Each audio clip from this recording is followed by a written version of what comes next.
The woman appointed by Madrid to restore Spanish rule in Catalonia is seen as a capable politician but one lacking in charisma. In those respects, Maria Soraya Sáenz de Santamaría Anton, 48, mirrors to some extent Prime Minister Mariano Rajoy, whom she has served as Deputy Prime Minister since he took office in December 2011.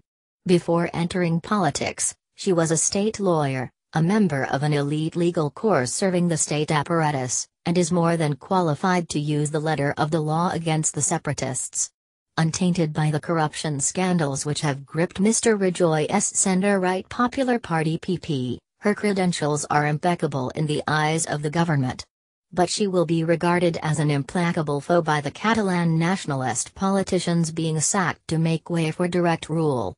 Sáenz de Santamaría was born an only child on June 10, 1971 in the northwestern city of Valladolid, the medieval seat of the monarchs of Castile. After studying law at the city's university, she passed a tough public contest to become a state lawyer at the age of 27. She was first elected as an MP at the 2004 general election, which saw the PP crash out of power over its mishandling of the Madrid terror attack.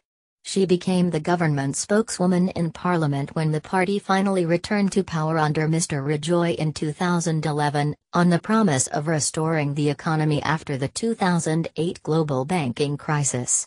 The year 2011 was significant in her personal life too, when she gave birth to her first and only child, a son, just weeks before the election.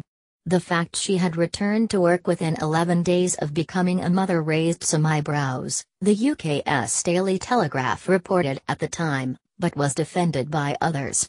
If Soraya had stayed at home for 4 months it would have been irresponsible, Nuria Chinchilla, a professor at the EAS Business School, was quoted as saying. We are suffering extraordinary times in Spain and, she has, an extraordinary job to do. As Deputy Prime Minister, she was briefly acting Minister of Justice and Minister of Health. More importantly, she has been Minister of Territorial Administrations since November 2016. In that post, she has been responsible for the national government's relations with Catalonia and the other autonomous regions. She has been very present in Catalonia during the last year as some kind of special envoy, so we can expect she knows both the terrain and the actors. Manuel Arias Maldonado, political science professor at Malaga University, told BBC News. On the day before the government imposed direct rule, she declared in an uncompromising speech about Catalonia, "We have to rescue it." The independence leaders have shown their true face. They have promised a dream but are performing tricks, she told a Spanish Senate hearing. Now she has the Herculean task of persuading the estimated 2 million Catalans who voted for independence on 1 October that they were misguided. Is she up to it? She is clearly Mr. Rajoy's preferred crisis manager, deployed to handle such diverse challenges as an Ebola episode in 2014 and the Germanwings plane crash in 2015. A recent Reuters profile notes. In 2015, USA Today picked her out as one of the 5 most powerful women in Europe. While she was not the world's most electrifying political speaker, she came over as the most popular minister in an unpopular government, the American paper noted. Views on her are unavoidably polarized, says Arias Maldonado. As a woman from the center-right, she is not much praised by feminist lefties despite her feminist merits, but generally she is seen as capable, although some see her as ultimately ineffective.